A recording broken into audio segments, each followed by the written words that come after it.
Welcome to She Sells Radio. If you want to step into some serious feminine power, today's episode is for you. My guest today is April Roberts. She's the founder of the Vixen Gathering, and I'm going to let her tell you more about her backstory shortly because I could relate a lot. I think you'll be able to as well. But let's just say that from what I already know, April did all of the air quote right things for career success, like attending law school, becoming a highly regarded financial planner, getting very deeply entrenched in very masculine dominated industries. And several years ago, really found herself at a crossroads of kind of continuing down that expected path for success or choosing what would lead to true fulfillment and happiness, and has made a complete life pivot to follow her passion and to help women really return to their true selves so they can live their best lives. So April, welcome to the show. I'm so excited to have you. Hey, Elise, thanks so much for having me.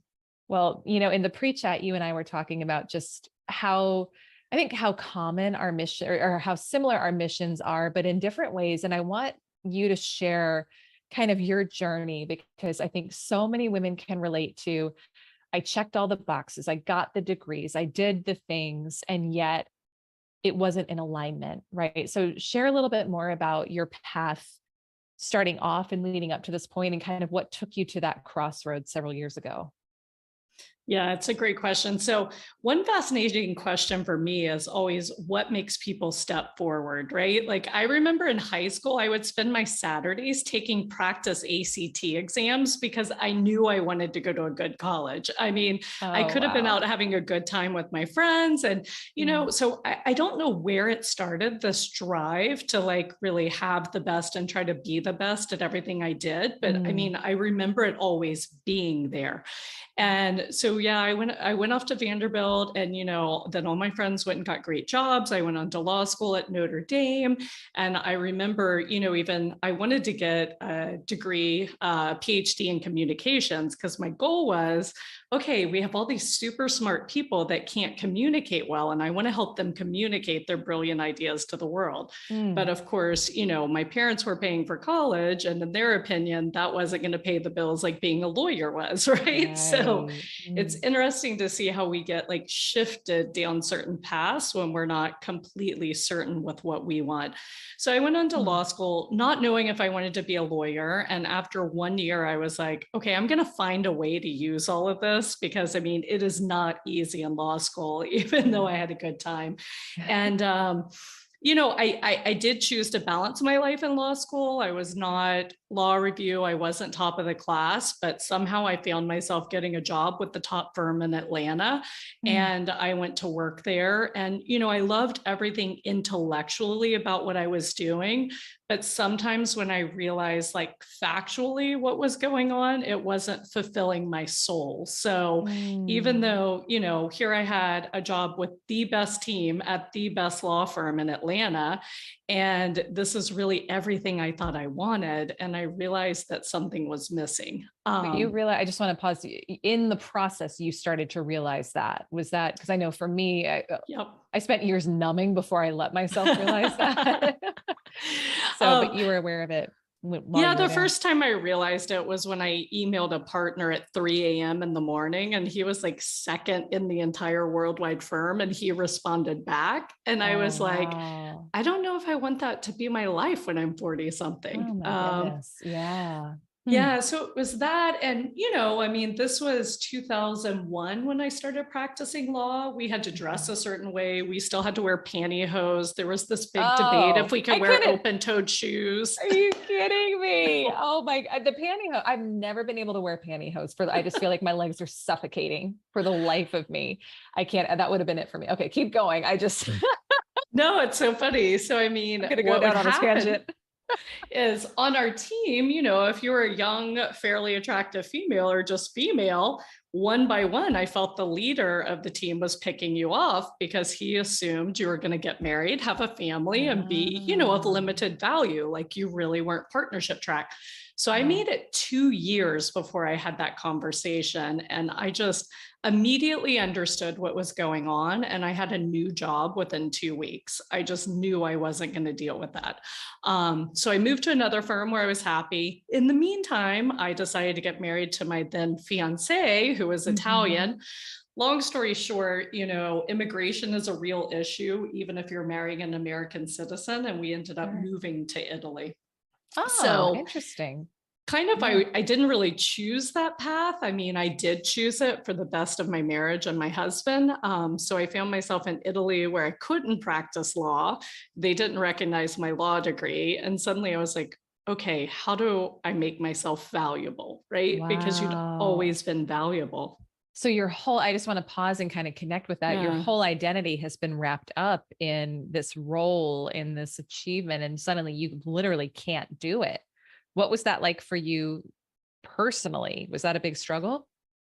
It was, at first I thought it'd be fun. I mean, I'm moving to Italy, I'm moving to Yeah. Milan, it's Oh, great. I wow. made a lot of friends there, but then I found something out about myself really quickly. Like I'm either very driven or I'm very good at doing nothing. So it's, Ah.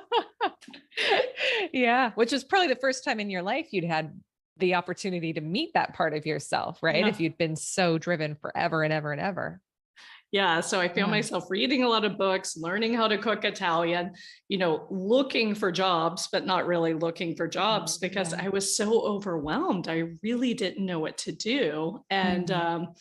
yeah, so that was really interesting and made me dig into myself. I ended up teaching English to professionals, lawyers, executives Okay. in Milan.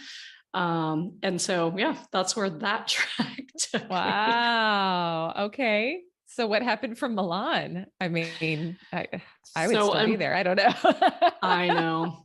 Unfortunately, my ex-husband had a substance abuse problem that I didn't know about till we Mm, moved back got there. it. So I found Wow. myself in a new country without my career, without my identity, and dealing with this problem. Wow. So another thing I learned about myself in Milan was it was really important for me to express myself and communicate because when you're in a country, I spoke Italian, but I couldn't communicate the same way I could in English. So Sure.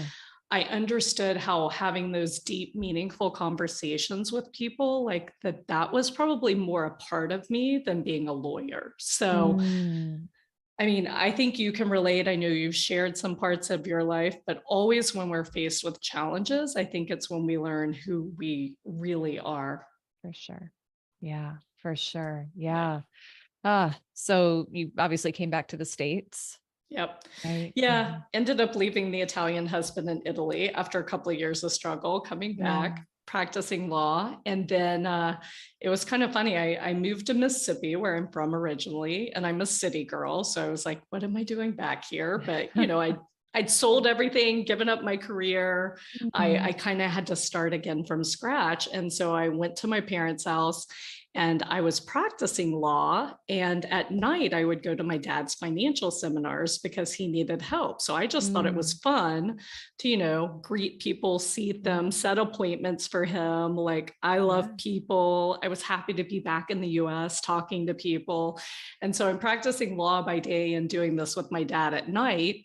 And, my life was in turmoil. So I thought, wow, this could be more fulfilling. I could actually help people with their future instead of as a Mm, litigator, I always inherited problems to fix, right? right. Hmm. So I made that change. And what was interesting to me is when I found myself becoming a financial advisor in 2008, of all times, Wow. I, you have those moments in life where you look back and you see that everything's led to this moment. Yeah. And one of the greatest things I did was teaching English in Milan because you have to be an active listener all day long, which, Hmm. here you are actively listening to me. And I'm sure you can explain that by the end of the day, when you're not used to it, it's exhausting. It used to be, it's a good point Yeah. because it used to be before I'd kind of built up that skill set. Yeah, for Yeah. sure.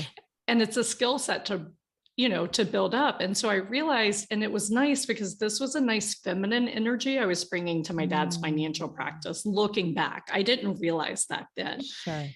And so, I'd sit in his meetings and I'd listen. And then when he was doing the plan, I'd be like, yeah, but, the wife said this, or the husband said this. I think they're concerned about this. And so his financial practice doubled over the next year. It was really amazing. Wow. Just from using that skill set and really getting under the hood, right? And being available to listen. That's incredible. Yeah. Not Because surprising, but incredible. Yeah. Yeah, and he was the expert. He had all the knowledge. He had been a CPA previously. I didn't know anything at that point, but I knew how to listen. Right. And I loved getting to know people. It was really beautiful. I mean, in that position, you really become a part of people's lives. So I was grateful. Moved to Houston, started our office here in 2010. And actually, just 2 months ago, I stepped down as CEO of that financial planning firm, which was another big step. So that's kind of how we find ourselves here. Oh my gosh. Well, and this is where I'm so interested to kind of talk about your journey, because I know, you shared that it was, I guess, a couple years ago that you really found yourself at that crossroads of like, what am I going to do? Right. And I think everyone, if you haven't experienced it yet, you will, being at that crossroads of, this is what I thought my path was. This is what I thought my identity was. And yet it's not bringing that like soul fulfillment and purpose. How did you, so I know, and I want to talk more about what you do now and the work you do with women. How did you start? Like, how did you even stumble across feminine energy? Let's start there. When your background is in law and financial services, like it's a foreign language, right? People haven't even, like, they don't even know what that is in those industries for the most part. That's a sweeping statement, but it's not talked about a lot. So how did you get into this space? I think mainly because I had a coach who helped me through 2020, and he talked about it a lot. And his key was really to help us tune into our intuition.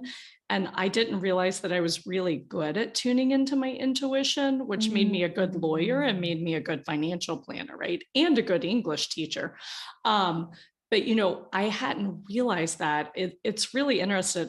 I've been asked to speak in front of groups before, and they're like, hey, I want you to talk on this. And I'm like, I don't know anything about that. And then you have to deconstruct what you do so that you can share it with other people. Because a lot of times we have these superpowers that we don't give ourselves credit for, right? And someone else recognizes it. And so you have to take that moment and say, wow, how is it that I do this? And that's when you start thinking about it and reverse engineering. Yeah.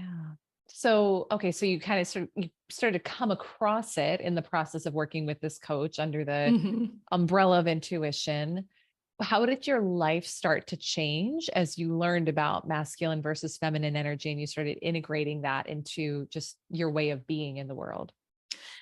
So for me, it actually started differently. I started getting called to make, I like to call it a ripple effect. I don't like to use the word impact because it's a very masculine word, but I like to imagine we're like the pebble being dropped into the pond and, will affect other people who will affect other people. Sure. And I mean, that's the ultimate goal of Vixen Gathering, that we have this like love fest of badass women loving each other, loving the world, and making an impact, and making that ripple. But at first it did not start masculine versus feminine. It just started that I knew I wanted to make a difference in a different way. And it came up like 3 different times over a period of 3 years. I like to joke that I'm a slow learner. So finally, there have been plenty of those lessons in my life that have been more than 3 years. Very slow learner in a lot of areas. And so the last time came April of 2020. And so it was crazy. The first time it was 2017 and I was at Madison Square Garden. I took my mother to the Andre Bocelli Christmas concert. And, it was something I wanted to do for her. So we had fifth row tickets and she's having the time of her life. And I just looked around and saw all the people and I was like, wow, like, could you imagine like having a ripple on this many people? And that was the Mm, first time like I really thought to that level, right? wow. And then it came up, I was actually in strategic coach and you do a life extender exercise. And it was like, oh, well, if you had all these extra years, what would you do? And I was like, Yeah. speak at Madison Square Garden.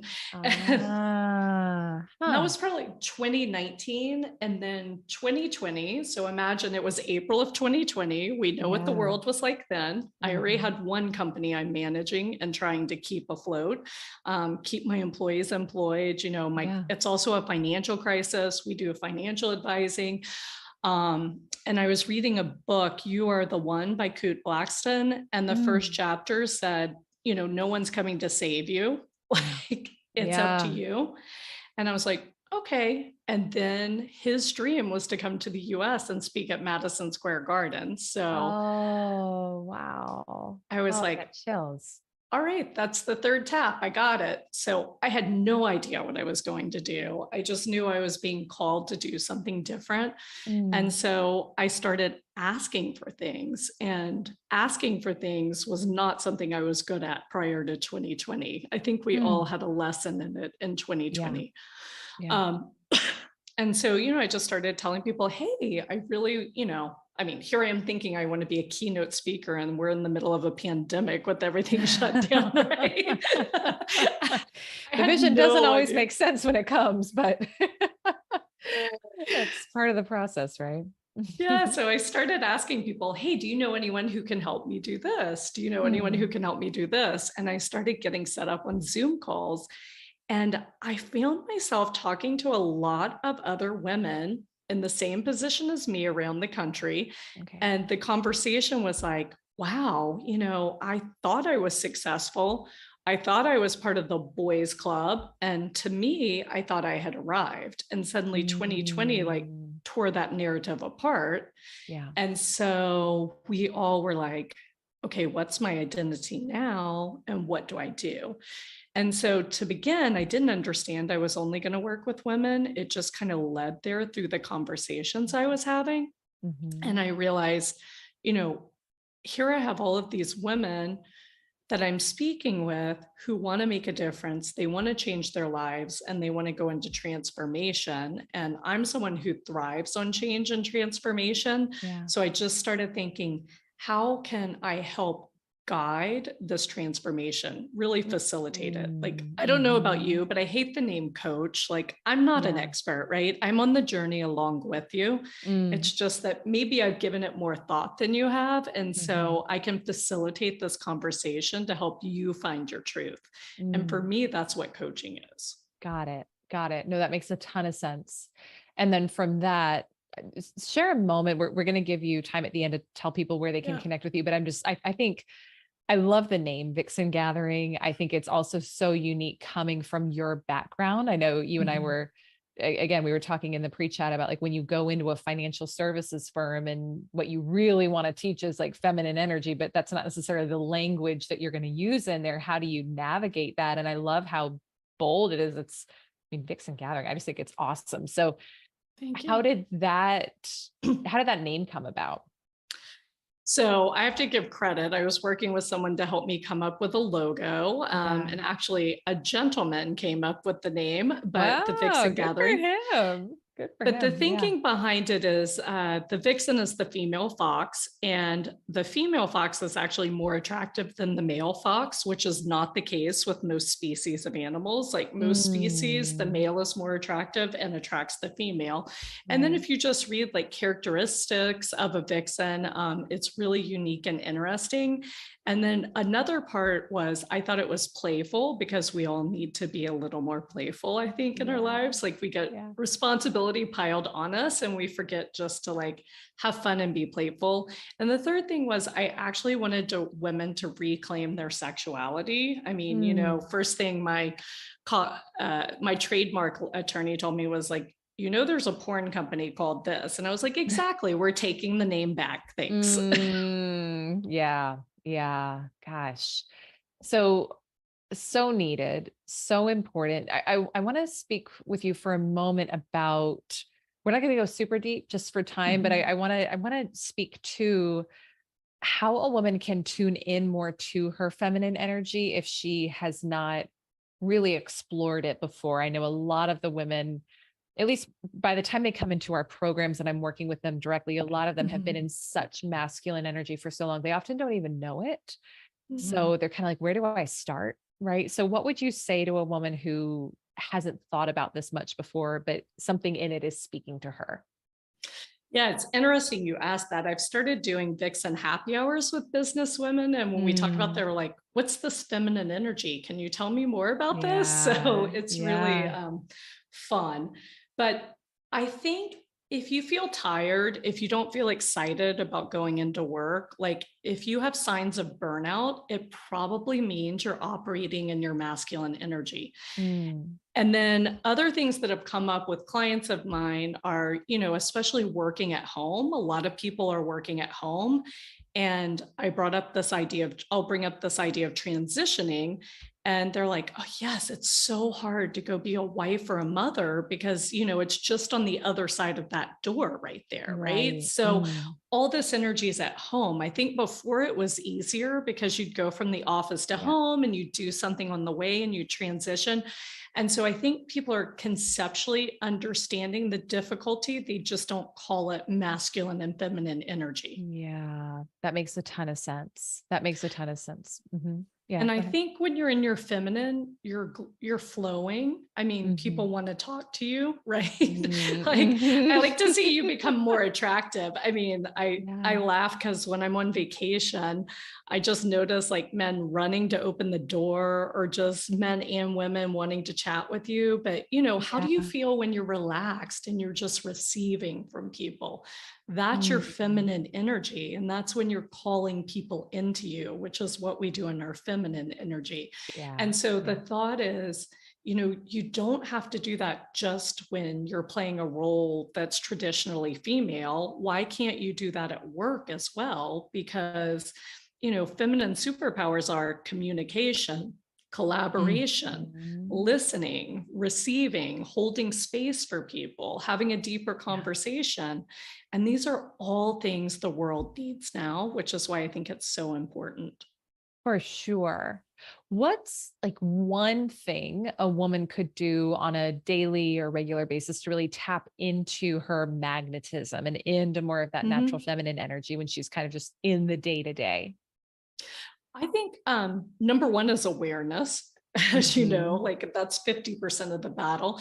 So I think just start watching and asking, am I in my masculine or feminine now? And just start Mm. seeing the difference. And then the next step is learning to transition. So here's, one example. I found myself one time at the beginning of my last relationship in the middle of the day, like sending a quick text to my, then boyfriend who was visiting. Yeah. And I looked down, I was like, oh my gosh, I just wrote that to him. And then I wrote PS and I put it in a much more like flirty feminine version. And I so thought you were he's going to like, say you texted like a employee or something dirty or no, something by accident. no, it was Okay, just I'm like, following though. it was something simple like, hey, want to Yeah. go for a walk with me? But like, I'm Yeah. like, that's not exciting. So then I was like, PS, I'd Ah, love to go for a walk and I'd love you to join me, like winky face, kissy face, right? So totally yeah. different tones. And so I learned, okay, if I'm texting someone not from work, take a moment, take a breath, put a smile on your face, Yeah. and like send the text. Because I think it happens when we're in go mode. We're in masculine Totally. energy when we're in go mode.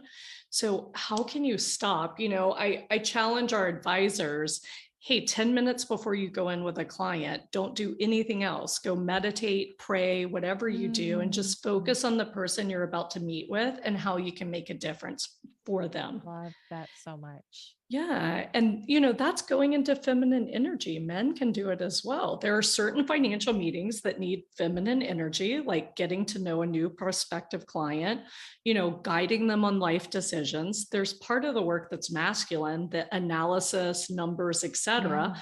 So, really, if you can go back and forth between the two, you're a better financial advisor. Interesting. Yeah. And it's just one of the biggest things I'm taking from what you're saying is that intention in the transitions. Mhm. It's which takes such a level of self-awareness. Cause just like you said, like I'm recording right now and my son is right outside the door with our Yeah. nanny. And it's like, I will leave and I will go immediately into that space. And if I know in my own life, I often like, I just get up and go because you're like, oh my gosh, I can't wait to see Yep. so-and-so, or it's time to do that. But I did a social media post about this the other day because I noticed things were feeling heavy, like to an Mhm. extent beyond what they normally do. And I was looking back at my past few months and it's like, it's been almost all masculine energy, like building Yep. systems, operations, team. And those are all needed and good. But I had gone so heavy into my masculine that I literally told my husband that day, I was like, F this. I want to sell everything. Let's move into the RV. Let's just go dry. Let's go live somewhere in nature where we don't have to like do anything. Right? I mean, that was literally like, that sounded so good on that day. And then I thought, I may have let it get a little too far. Not that there may not be a day when I do that, because I don't know. We'll see. But that to me, it was such a reminder of, I was so deep in my masculine for so long, you Yeah, know? no, I totally agree. And I think Mhm. end of day, the transitions are most important. So in your example, what if you just had a candle in there that you liked and you lit it and you did a meditation or you said a prayer or you did a couple of yoga poses, right? For me, a 20-minute walk is magical. Like it doesn't Yeah. have to be an hour, hour and a half. It's just, it's so crazy. When I'm walking now, I can feel my hips like open up at a certain point, and I know Mm. I've transitioned. I can like That's feel my body interesting. opening. I want to Yeah. start paying attention to that. Okay, I'll have to try that out. I'm pretty pregnant right now, so my hips are always feeling open, but I'll look for something else. But that's one thing too that I think, to your point, April, like when you start to get back in touch with your body, which I don't know Mhm. about you, I was disconnected for so Yeah. long. You start to notice all these cues it gives you, and it'll like tell you when you're there and when you're not. So yeah, go Yeah, ahead. I work with my coaching clients on that. Our gatherings are awesome because, it's small group coaching. And so Yeah. that's more life stuff. And it's so amazing when you're in there talking about your stuff and you realize everyone else has the same stuff, right? It just like, Yeah. it makes you feel, I don't know, not alone. It's just there's a magic in the group. Yeah. I'm sure you've experienced it. I can't fully explain it. Um, but yeah, I always encourage them to get in touch with their body because again, I had a coach that helped me get in touch with my body and learn to listen here and there. Mhm. And it's so hard for women. A lot of women have had a traumatic pregnancy, Yeah. or, you have people who've recovered from cancer. Like a lot of things have happened. And Yep. it's amazing how many women share with me they feel their body betrayed them. And so they Mhm. have to like repair this relationship with their body before they can take the next step. Totally. Absolutely. And even I don't know if you've read Patriarchy Stress Disorder by Dr. Valerie No. Rain. She's been on the show too, but it's like these micro traumas, like little things that we don't think are a big deal, but that literally we move out of our bodies into our head to stay safe. Right. Yep. So whether you can say consciously, I've had a big traumatic experience, or I don't know that I have, epigenetically, your ancestors have, so that's encoded in your DNA, or you have these little things that are like micro traumas that happen growing up, and we don't Yep. realize how much we disconnect from our bodies. So Yeah, yeah. I have a funny story on microtrauma. So I was doing some shadow work with a coach, Cindy Ola, and Mm. it came up like the sense of responsibility I have for everyone. And, Uh, when I was a kid, I never got to be a kid. Not that, I had a great, wonderful life, you would think, but like I was precocious and entertaining. So the adults always wanted me at the adult table. Like I never got to sit at the kids' table. And this came up in my work and I was like, wow, I just never got to like be a silly kid, right? I was always expected to like take care of everyone and perform and be the one on show. And yeah. then I was talking to my aunt about it and she goes, that's so funny because your cousin's seeing a therapist because she always had to sit at the kids' table. So Oh, like, wow. Yeah. Yeah. Oh my gosh. I'm having a bit of an aha, like I may go need to do some therapy moment myself because I'm realizing, not for the same reasons, but I mean, I've known I didn't feel like I could be a little yeah. kid for a long time, but I also know in my adulthood now, it's like just relaxing in like that silly version, or Hmm. like she doesn't come out to play as much as I would like. And I Yeah. know that the version of me that feels like it needs to like take care of everyone and be like hyper masculine.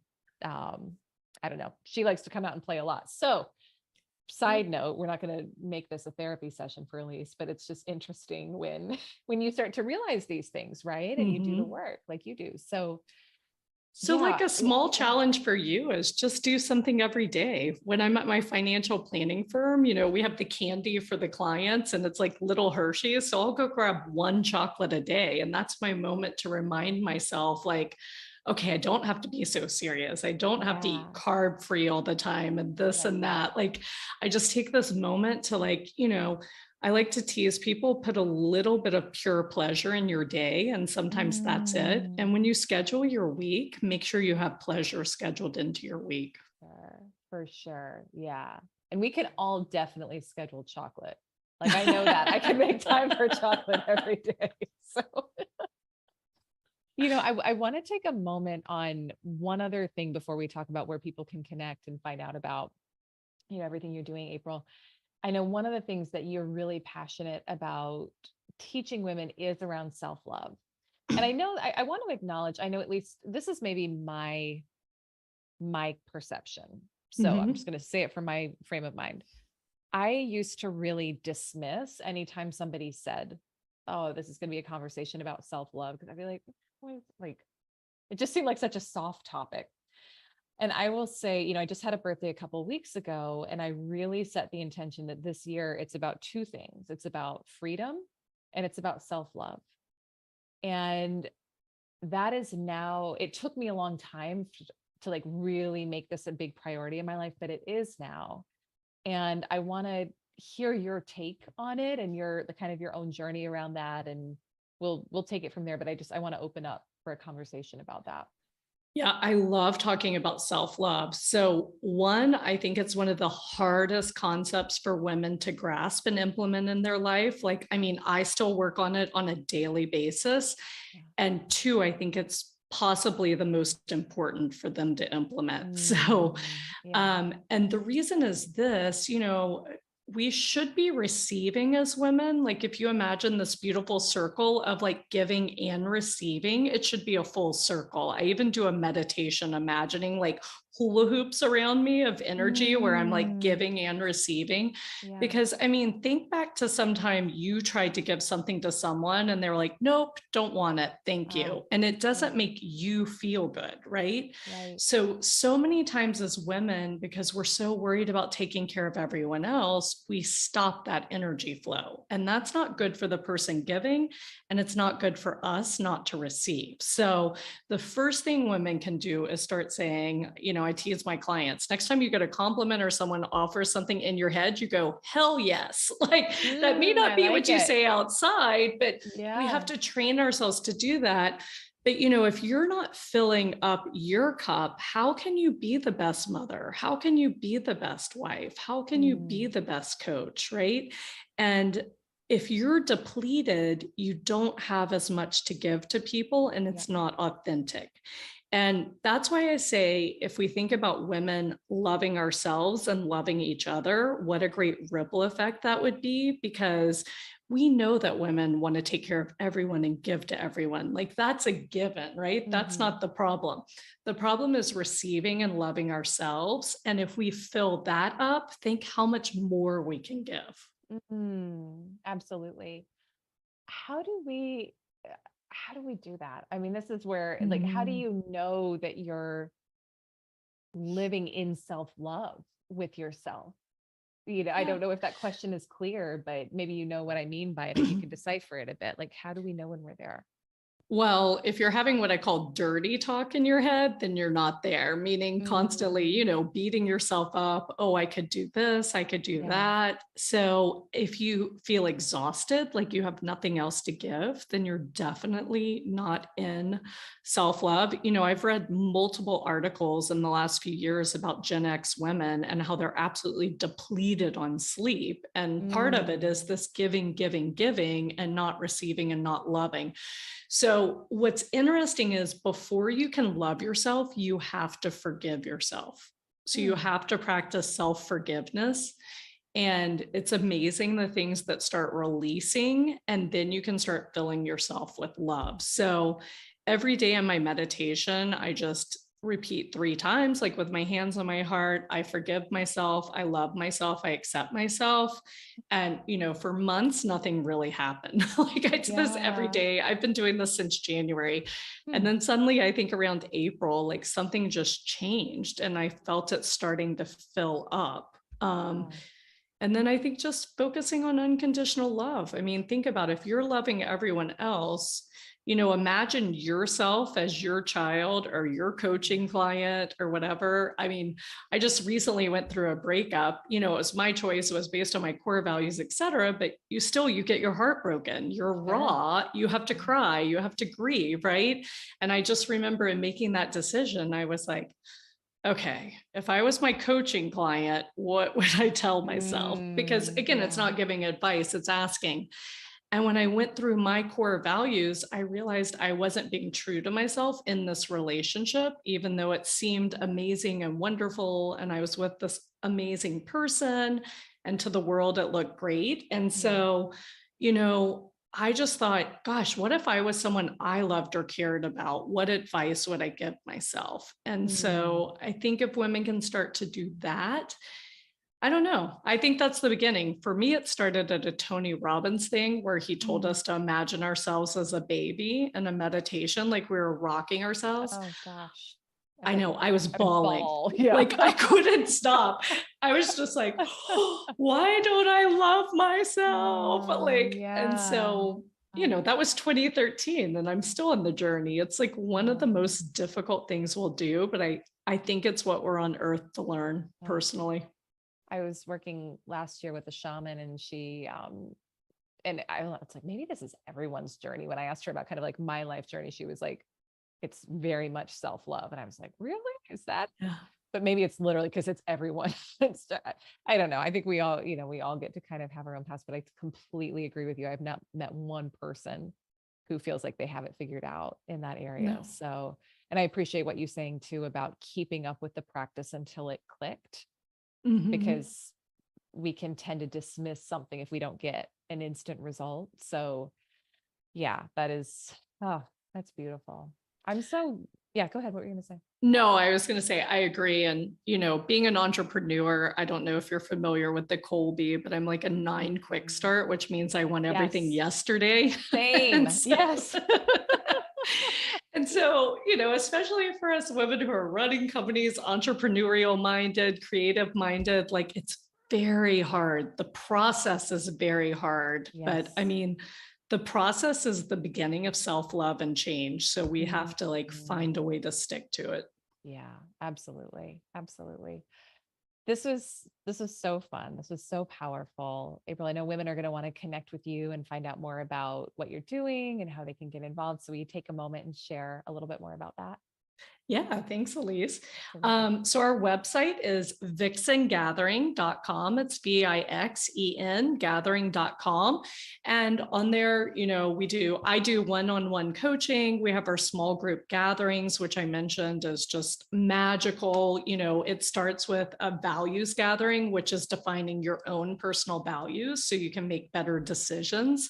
And then the other thing that we're doing are masterminds, which are exceptionally cool. And I didn't realize women wanted all women masterminds. I know you do them as Mm, well.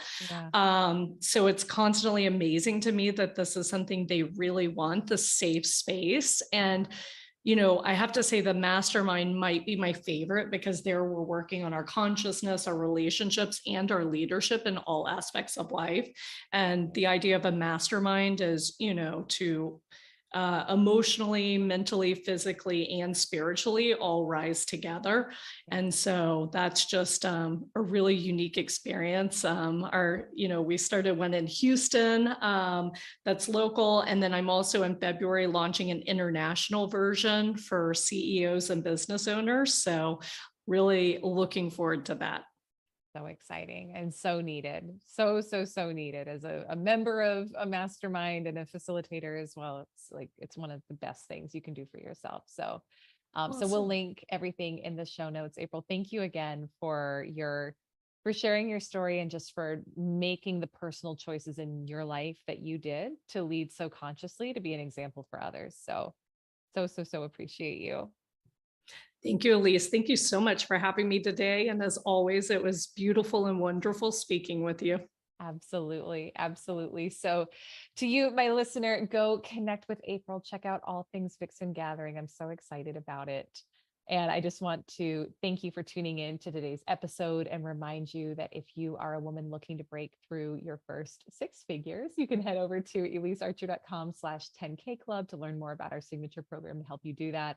You can also head over to elisearcher.com to check out all of our other programs, offerings, and free resources to help you grow in your sales, your abundance, and your life.